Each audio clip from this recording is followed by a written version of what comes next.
Breathing and exchange of gases का हमारा first question है, define whittle capacity, what is its significance. Whittle capacity के बारे में बताना है कि विटल कैपेसिटी क्या है और इसकी सिग्निफिकेंस बतानी है कि वो क्या है। विटल कैपेसिटी के बारे में पढ़ेंगे। The maximum volume of air a person can breathe in after a forced expiration. Forced expiration के बाद मैक्सिमम वॉल्यूम, ज़्यादा से ज़्यादा वॉल्यूम एयर की हम कितनी ब्रीथ कर सकते हैं। मतलब नॉर्मली जो हम बात करेंगे कि फोर्स्ड एक्सपीरेशन, ज़्यादा जोर लगाकर हवा बाहर निकालने के बाद लंग्स से हम कितनी हवा अंदर लेके जा सकते हैं सांस लेने के द्वारा। ठीक है, this include expiratory reserve volume, tidal volume, inspiratory reserve volume. ये तीनों की तीनों जो चीज़ें हैं, तीनों की तीनों जो वॉल्यूम हैं वो किसके अंदर ऐड हुई हैं, कैपेसिटी के अंदर। जैसा कि क्लास में बताया था कि कैपेसिटी के अंदर हम वॉल्यूम को ऐड करते हैं। ठीक है, तो ये तीनों की तीनों जो वॉल्यूम है वो इसके अंदर शामिल होंगी। या फिर हम इसको ऐसे बोल सकते हैं, maximum volume of air a person can breathe out. ज़्यादा से ज़्यादा कितनी वॉल्यूम हवा की, मतलब कितनी हवा हम बाहर छोड़ सकते हैं फोर्स्ड इंस्पिरेशन के दौरान। फोर्सफुली सांस लेने के दौरान, सांस अंदर लेने के दौरान हम ज़्यादा से ज़्यादा कितनी हवा बाहर निकाल सकते हैं, वो आता है विटल कैपेसिटी के अंदर। ठीक है, सिग्निफिकेंस क्या है इसकी, it indicate lung health and capacity. Lungs की हेल्थ और इसकी लंग्स की कैपेसिटी के बारे में हमें पता चलता है इस चीज़ के लिए विटल कैपेसिटी के द्वारा। Help diagnose respiratory disease and is used in pulmonary function test to monitor breathing efficiency. इसकी वजह से हमारी जो पल्मोनरी फंक्शन है, मतलब हमारे लंग्स किस प्रकार से काम करते हैं, कितनी हमारी एफिशिएंसी है, या फिर कोई लंग्स से रिलेटेड कोई डिजीज़ है, रेस्पिरेटरी डिजीज़ है, उसके बारे में पता चलता है। उसके बाद state the volume of air remaining in the lungs after a normal breathing. Normal breathing के दौरान हमारे लंग्स के अंदर कितनी हवा जो है वो शेष रह जाती है। It can be stated by the functional residual capacity, FRC। Functional residual capacity के द्वारा हम इसको डिनोट करेंगे। ठीक है, FRC is the volume of air that remain in the lungs after a normal expiration. Normally हवा बाहर की तरफ छोड़ने के बाद हमारे लंग्स के अंदर कितनी हवा बचती है। एक्सपायरेटरी रिजर्व वॉल्यूम, जो हम फोर्सफुली एक्सपीरेशन करते हैं, और फोर्सफुली एक्सपीरेशन करने के बाद रिजर्व वॉल्यूम, रेजिडुअल वॉल्यूम। ठीक है, ये दोनों की दोनों FRC के अंदर आती हैं। मतलब नॉर्मली सांस बाहर छोड़ने के बाद हमारे लंग्स के अंदर ये दोनों की दोनों वॉल्यूम जो है वो बच जाती है। ERV के बारे में बात करेंगे, expiratory reserve volume, the extra air that can be forcible exhaled after a normal breath. Normally breathing के बाद हम कितनी एयर जो है वो एक्सहेल कर सकते हैं forcefully. Residual volume, the air that always remain in the lungs and can not be exhaled. वो एयर, वो हवा जो हमारे लंग्स के अंदर हमेशा रहेगी, जिसको हम कभी भी एक्सहेल नहीं कर सकते, उसको बोलते हैं रेजिडुअल वॉल्यूम। उसके बाद third question, diffusion of gases occur in the alveolar region only. हमारे जो एल्वियोलर सैक हैं, हमारे जो लंग्स हैं, उन्हीं के अंदर सिर्फ गैसेज का डिफ्यूजन होता है, and not only in other part of the respiratory system. Respiratory system के बाकी किसी भी पार्ट में गैसेज का डिफ्यूजन नहीं होता। ऐसा क्यों है? इसके लिए कुछ इंपॉर्टेंट पॉइंट हैं जिनके बारे में भी हम डिस्कस करेंगे। Alveoli are small air sac in the lungs. हमारे लंग्स के अंदर स्मॉल एयर सैक का मतलब जैसे थैली की तरह स्ट्रक्चर होती है। ठीक है, alveoli that enable rapid gas exchange, जहाँ पर गैसेज का एक्सचेंज जो है वो काफ़ी तेज़ी से होता है। Alveolar membrane is very thin. जो एल्वियोलर मेम्ब्रेन है वो क्या है, वो काफ़ी ज़्यादा थिन है, जिसकी वजह से आसानी से गैसेज का डिफ्यूजन हो सकता है। Less than a millimetre in thickness, 1 millimetre से भी कम इसकी थिकनेस है, किसकी, एल्वियोलर मेम्ब्रेन की। Alveoli are closely surrounded by blood capillaries. जो एल्वियोली हैं उनके साथ ब्लड कैपिलरीज जो है वो उनके सराउंडिंग में बहुत ज़्यादा होती हैं। इंश्योरिंग एफिशिएंट गैस एक्सचेंज, जिसकी वजह से अच्छे तरीके से गैसेज का एक्सचेंज हो जाता है। A fine basement substance separate the alveolar membrane. 3 type की मेम्ब्रेन के बारे में हमने इसमें डिस्कस किया था। एक एल्वियोलर मेम्ब्रेन, उसके नीचे बेसमेंट मेम्ब्रेन, बेसमेंट सब्सटेंस, और फिर ब्लड कैपिलरीज जो है जो एंडोथेलियम से बनी होती है, ठीक है। Forming a thin diffusion barrier. ये जो डिफ्यूजन बैरियर है, जहाँ पर डिफ्यूजन होता है वो क्या है, काफ़ी ज़्यादा थिन है, और काफ़ी ज़्यादा थिन सरफेस होने की वजह से आसानी से गैसेज का क्या हो जाता है, डिफ्यूजन हो जाता है।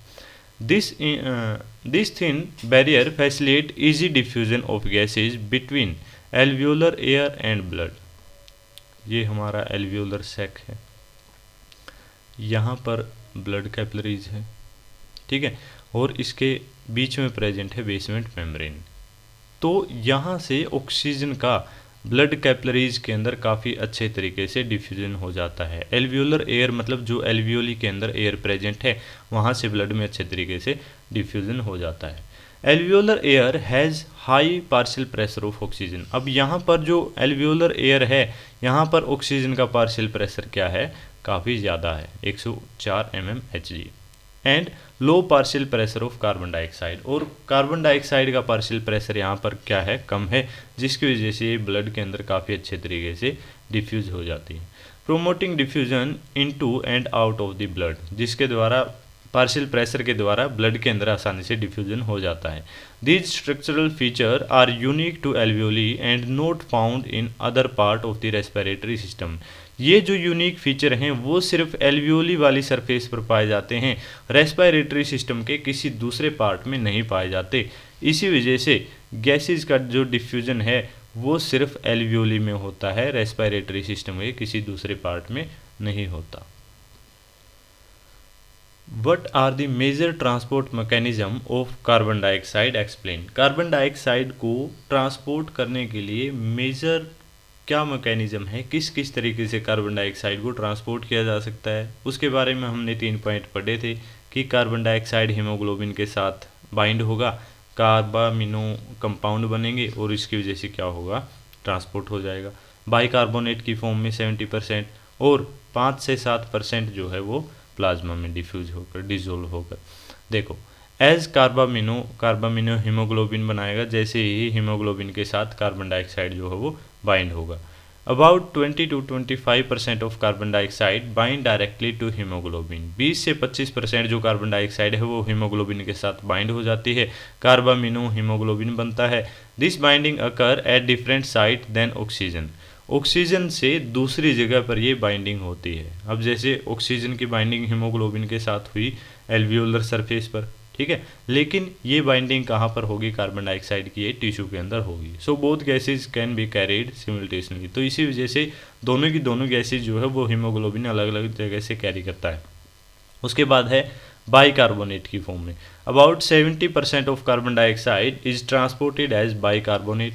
70% जो कार्बन डाइऑक्साइड है वो बाइकार्बोनेट के द्वारा, मतलब बाइकार्बोनेट की फॉर्म में ट्रांसफ़र की जाती है, ट्रांसपोर्ट होती है। In tissue carbon dioxide enter red blood cell. Tissue के अंदर कार्बन डाइऑक्साइड जो है वो आरबीसी में एंटर करती है, और वाटर के साथ रिएक्ट करके वो बनाती है कार्बोनिक एसिड, और इस कार्बोनिक एसिड को कार्बोनिक एनहाइड्रेज जो एंजाइम है वो स्प्लिट कर देते हैं हाइड्रोजन और बाइकार्बोनेट की फॉर्म में।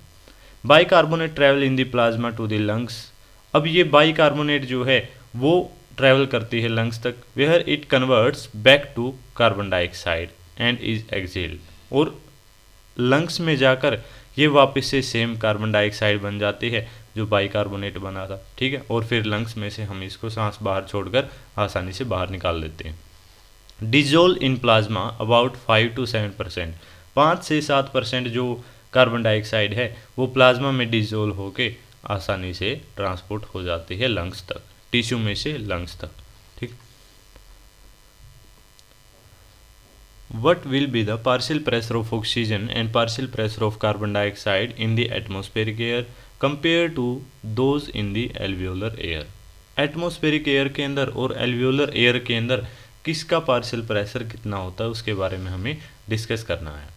Partial pressure of oxygen higher, partial pressure of carbon dioxide lesser. ठीक है, अगर हम एटमॉस्फेयर के अंदर बात करेंगे तो एटमॉस्फेयर के अंदर ऑक्सीजन का पार्शियल प्रेशर है 159 mmHg और कार्बन डाइऑक्साइड का पार्शियल प्रेशर है 0.3 mmHg। और अगर हम बात करेंगे एल्वियोली के अंदर, तो एल्वियोली के अंदर, एल्वियोलर सैक के अंदर ऑक्सीजन का पार्शियल प्रेशर हो जाता है 104 mmHg और कार्बन डाइऑक्साइड का पार्शियल प्रेशर हो जाता है 40 mmHg। ठीक है, तो ये हमारा आंसर हो गया। पार्शियल प्रेशर हाई होगा एल्वियोलर के अंदर, एटमॉस्फेरिक के अंदर, और इसका लेस होगा कार्बन डाइऑक्साइड का। पार्शियल प्रेशर क्या होता है? In a mixture of gases each gas has its own temperature called partial pressure. Gases के मिक्सचर के अंदर हर एक गैस का अपना अपना प्रेशर होता है, उसे हम पार्शियल प्रेशर बोलते हैं। Gases move from area of high pressure to low pressure. जो भी गैसेज हैं वो हाई प्रेशर से लो प्रेशर की तरफ जाती हैं। Oxygen enter the lungs because it's partial pressure is high in the air. Oxygen का पार्शियल प्रेशर क्या है? हवा के अंदर बहुत ज़्यादा है, 159 है, तो इसकी वजह से वो लंग्स के अंदर आसानी से डिफ्यूज हो जाती है, आसानी से चली जाती है। Carbon dioxide leave the body because it's partial pressure is lower outside the body. Carbon dioxide का पार्शियल प्रेशर हमारी बॉडी के अंदर, एल्वियोलर सैक के अंदर कितना है? 40 है। ठीक है, और एटमॉस्फेयर के अंदर इसका हो गया 0.3, तो आसानी से हमारे लंग्स में से बाहर की तरफ चली जाती है। हाई प्रेशर से लो प्रेशर की तरफ जो गैसेज हैं वो ट्रैवल करती हैं एक तरीके से। Explain the process of inspiration under normal condition. Inspiration के बारे में बताना कि भाई इंस्पिरेशन क्या है? नॉर्मली सांस ले लेना, अंदर की तरफ हवा लेकर जाना। Inspiration is the process of fresh air entering the lungs. Fresh air lungs के अंदर एंटर करना। Inspiration happen when intrapulmonary pressure is less than atmospheric pressure. जो इंस्पिरेशन है वो कब होगा? जब एटमॉस्फेरिक प्रेशर क्या होगा? ज़्यादा होगा इंट्रापल्मोनरी प्रेशर, लंग्स के प्रेशर की तुलना में। अब जैसे हमने बात की थी कि एटमॉस्फेयर के अंदर ऑक्सीजन की क्वांटिटी कितनी है, मतलब ऑक्सीजन का पार्शियल प्रेशर कितना है? 159, और लंग्स के अंदर 104 होगा, तो आसानी से एटमॉस्फेयर में से लंग्स के अंदर जो है हवा चली आएगी। डायफ्राम कॉन्ट्रैक्ट, इसमें मसल्स जो है वो अपना इन्वॉल्वमेंट करती हैं, मसल्स की हेल्प से जो है इंस्पिरेशन प्रोसेस होती है। हमारा जो डायफ्राम है जैसे ही वो कॉन्ट्रैक्ट होता है वो नीचे की तरफ जाता है, उसकी वजह से क्या होता है? एक्सटर्नल इंटरकोस्टल मसल्स जो है वो भी कॉन्ट्रैक्ट होती हैं, lifting the ribs up and out. Ribs जो है हमारी पसलियाँ जो है, जिसकी वजह से थोड़ा सा उनकी एक तरीके से वॉल्यूम बढ़ जाती है। This increase the volume of the thoracic cavity, जिसकी वजह से थोरेसिस कैविटी की वॉल्यूम बढ़ जाती है। थोरेसिस कैविटी के बारे में अगर हम बात करें क्या क्या है, थोरेसिस कैविटी के डोर्सल साइड प्रेजेंट है vertebral column, ventral side present है स्टर्नम, लेटरल साइड प्रेजेंट है रिब्स, और नीचे की तरफ प्रेजेंट है डायफ्राम। तो थोरेसिस कैविटी का वॉल्यूम जो है बढ़ जाता है एज थोरेसिस वॉल्यूम इंक्रीज, और जैसे ही थोरेसिस कैविटी का वॉल्यूम इंक्रीज होता है इंट्रापल्मोनरी या एल्वियोलर प्रेशर जो है वो कम हो जाता है below atmospheric pressure, atmospheric pressure की तुलना में। Air flows into the lungs from higher atmospheric to lower pressure lungs. तो हाई प्रेशर कहाँ पर था? एयर के अंदर। हाई पार्शियल प्रेशर कितना था? 159। तो वहाँ से हमारे लंग्स की तरफ जो है हवा जो है वो चली आती है और हम नॉर्मली इंस्पिरेशन कर लेते हैं।